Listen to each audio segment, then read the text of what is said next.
What's going on YouTube? Levi at Old Iron Off-Road, and I'm sure you guys all know this guy. If you don't, this is Yogi, our 1978 International Traveler that we have set up as an adventure rig.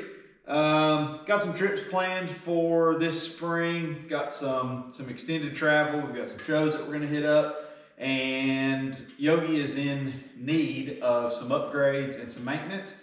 So we thought we would take some time today to address a few of those things. So our 8274 that we refreshed sometime last year has been acting up a little bit. The last time we used it, the solenoid pack was a little flaky. I think it's just the bus bars in between the solenoids needing cleaned, but I'm gonna go ahead and throw an Albright conversion at this guy. We have a new windshield and seal to go in it. The bottom of the windshield's pretty fogged up. The seal is dried and brittle.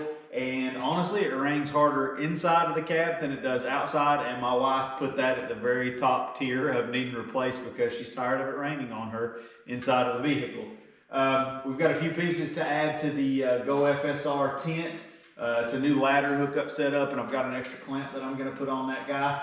And overall, just a good cleanup. Yogi got put away a little bit scuzzy last year. We're going to clean out the inside, give him a good once over. And I actually have another upgrade for him, but I think that's going to be a different video. You guys will just have to stay tuned for that. I know you guys have all seen Yogi in videos and whatnot, and I've kind of gone over some of the functions of him. But if you would like to see a proper dedicated walk around video of just Yogi, like really dive into him, open up, show you guys what gear we carry, show you exactly how he's set up, leave a comment below and let us know.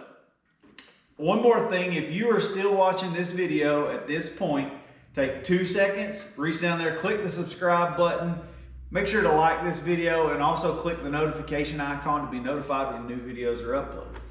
So yeah, without further ado, let's jump into it. So on the Albright conversion, I'm going to be 100% transparent. I have no idea what I'm doing or what I'm getting into. Again, we are underqualified, but what we lack in knowledge, as always, we will make up for in overconfidence and enthusiasm. So first things first, we're going to pull this old cover off.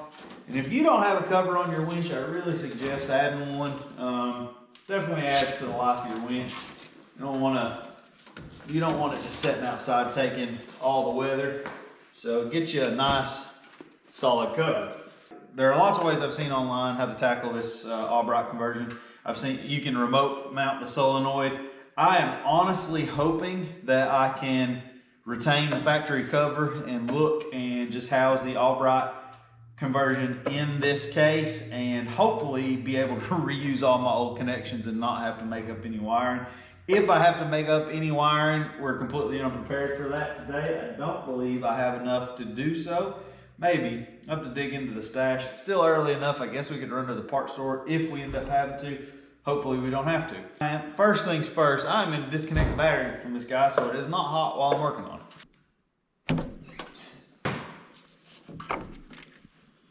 And this is something you'll notice. Some of you at home will possibly appreciate this. We use a dual post battery. Just helps really make winch connections nice. Whoa. And always undo the negative side. That way if you do anything like dumb, like drop your wrench, like I just did, you don't end up welding the battery to anything. No groundy grounds. It can't sparky spark. And I'm going to show you the tools that I use to get the job done. See, we've got the old interweb over here, and we have got some diagrams. We've got a YouTube video, and I was actually just looking at the studs on this motor this morning before I pulled it in to get an idea of what I was actually doing. I always try to do a little bit of research beforehand. It just makes the job go smoother.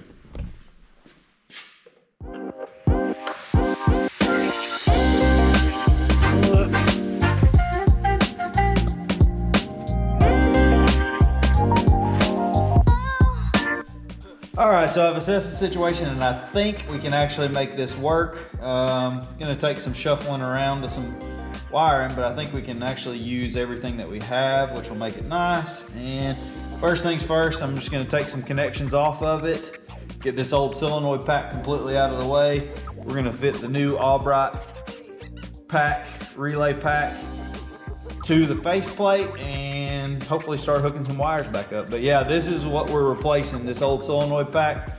This is the new Albright pack that we're going to. I mean, you can see that it's a lot more compact. These solenoid packs are still available. And honestly, I think the only issue that I really have is corrosion on these old terminals. I could probably go through and clean these up as I figured, but we're here, so we'll go ahead and throw this replacement at it. So let's jump into it.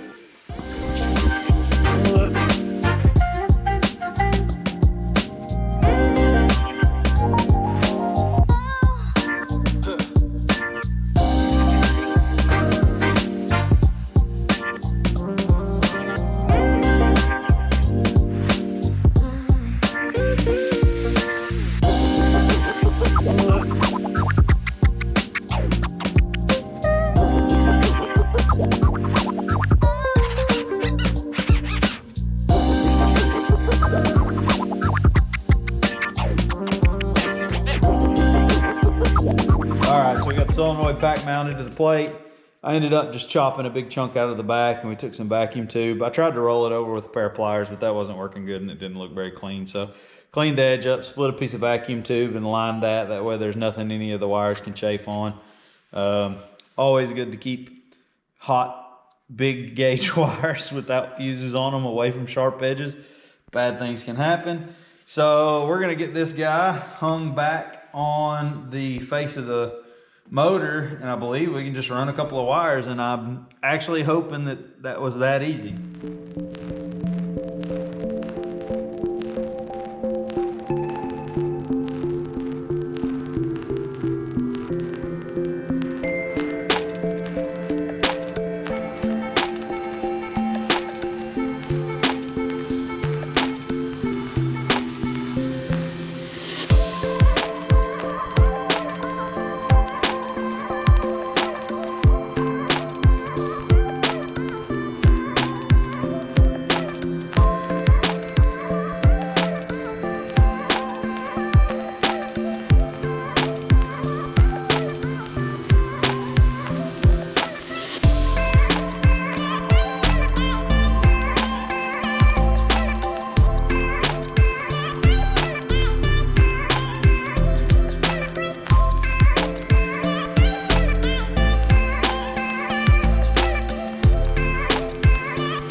All right, so moving on to the glass install. First thing we're gonna do is we're gonna pop our windshield wipers off and go ahead and pull our rear view mirror. We're gonna pull the locking strip out of the seal, and we're gonna take a razor blade and run around the perimeter of the seal and pop it out. I'm a little nervous about pulling this out because I know this thing has been leaking, and I'm kinda anxious to see what kind of shape our windshield frame is gonna actually be in once we get the seal out of it, but it'll be what it'll be, and we'll do what we can with it. Hopefully it'll be decent. I do already see a little bit of schmutz underneath there. Hopefully it's just dirt. We'll dig into it.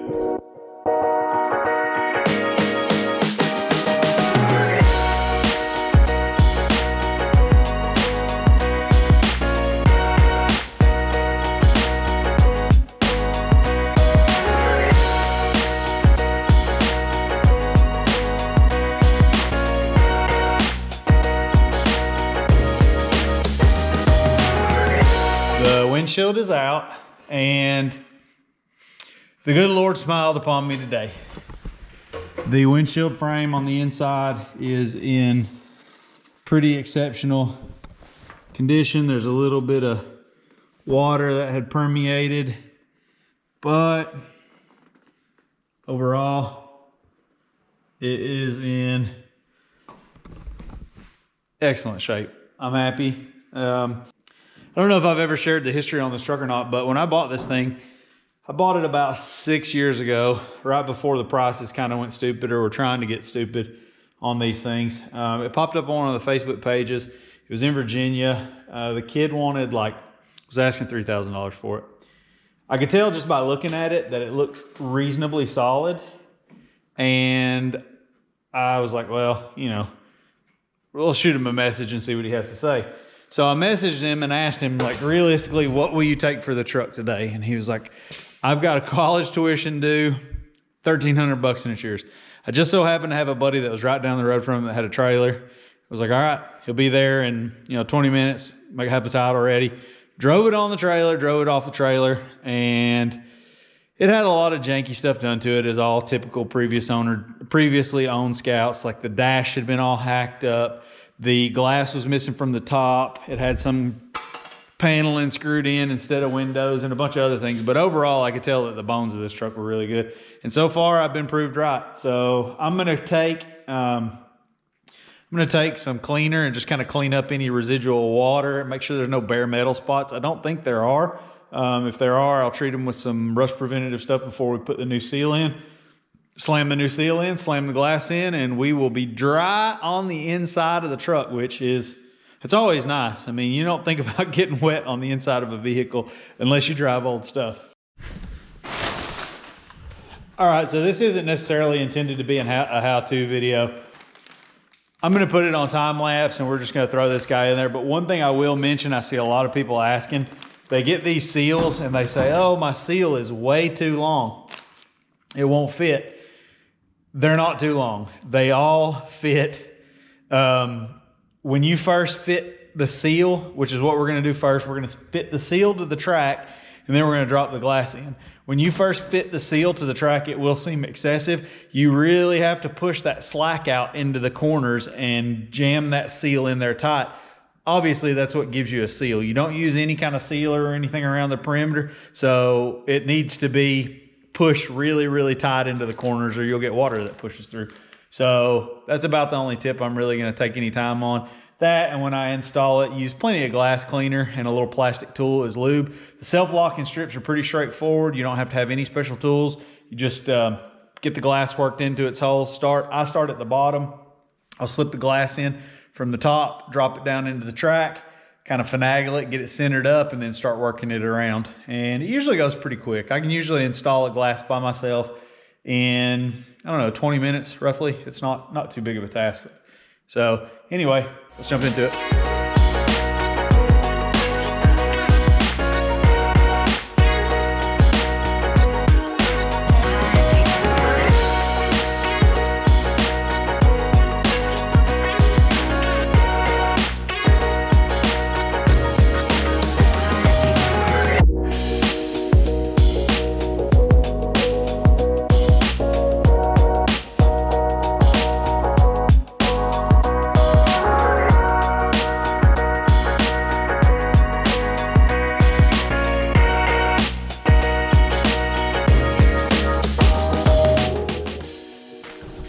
All right, so I got the seal set in place, and hopefully from that time-lapse video, you could see where I kind of had to work it around and kind of work the little saggy areas out of it. I now have my #1 shop helper, Athena. Say hi, Athena. Hello. She's gonna help me set the glass in place so I don't drop it. I can do it, I have done it, but Yogi is not short. So she's gonna help me set it in place and just kind of lend an extra set of hands. We're gonna throw you back in time lapse, we're gonna slam it in.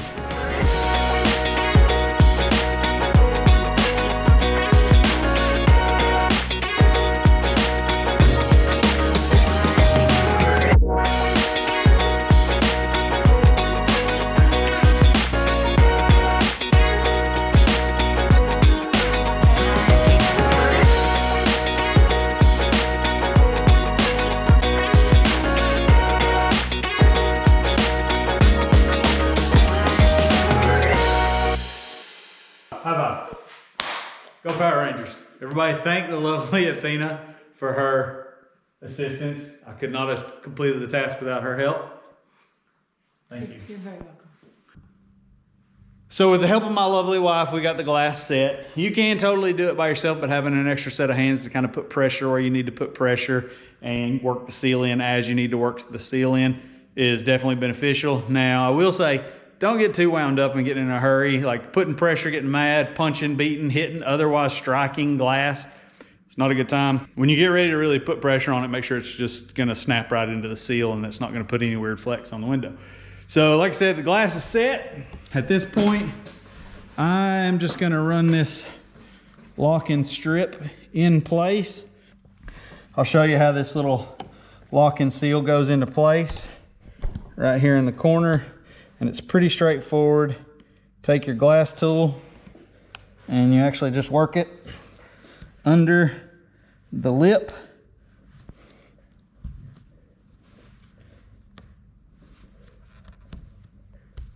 Once you get it going, I'll spray some more glass lube on it and it'll just slide right in really nice. You can pretty much just, if you get any weird waves in it, you can pretty much just take this tool and go back around the locking strip, but it's as simple as that. So I'm gonna get this guy locked in and we're gonna put our ladder on, and Yogi is gonna be looking pretty good. We've got a couple of other upgrades before summer, and I think you guys at home will really appreciate the next video that we're gonna make. So stay tuned for that. All right, so last thing of the day while Yogi's in the shop, we're gonna take advantage of him until the next video. Make sure you catch that. We're gonna upgrade our ladder. I don't know if it's an upgrade, we're just gonna change styles. This is the old ladder. It functioned fine. The only thing I didn't like about it are these hooks. They detach, which kind of makes it nice for storage, but the way this set is it actually hooked over the lip of this tent, and it put the ladder kind of awkwardly close to the edge of the truck, and it never really seemed super stable. I just didn't really like it. And plus, I actually ran this thing over. I left it lay behind the truck on one of our trips, and it doesn't extend quite as well as it used to. Free Spirit Recreation has since modified their style of ladder that they include with their tents. I don't know if this comes all with all the new ones or if it's an add-on accessory. You can see here that it has this little guy that folds out, and then you've got these plastic hooks that attach to the side of the tent that this actually anchors into. And what it should do is push the distance from the top or from the quarter panel out just a little bit and make it not quite so awkward. Your feet aren't hitting this. You've got a good spacing to put your feet on the ladder. That's what I'm hoping anyway. And again, I never really was super happy with the way that one worked. It was just kind of wonky. Never felt super stable. I don't know, I may end up going back to that, but we'll see. So I'm gonna throw this guy on there real quick.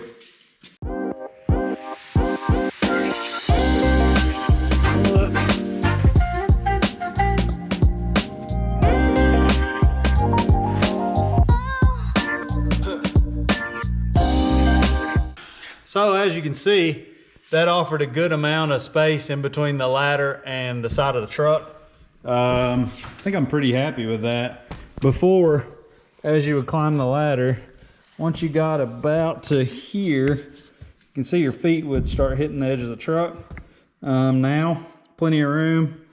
Doesn't feel all weird right here either. This is kind of spaced out nice and you're not right on top of the edge of the tent. I think I dig it. I don't know if you at home realize how tall the top of this thing is. It's a little unnerving. It was a little unnerving the first time I climbed up in this guy. I'm like, oh man, and I'm not one for heights at all. So it took some getting used to. My wife was absolutely not about it, but she's become accustomed to it. We just have one very important rule. When you get down in the middle of the night to pee, like, you have to be fully awake and aware of your faculties, and the other person also has to be awake just in case you fall. So anyway, I think that about wraps us up for today. Like I said, we've got another video already planned for Yogi. I've got a couple more upgrades that I'm going to throw at him before summer gets here. We've got some really good trips planned and hopefully some good content to come. I hope that you guys enjoyed hanging out in the shop with me today, and I hope you come back to see us again. As always, enjoy.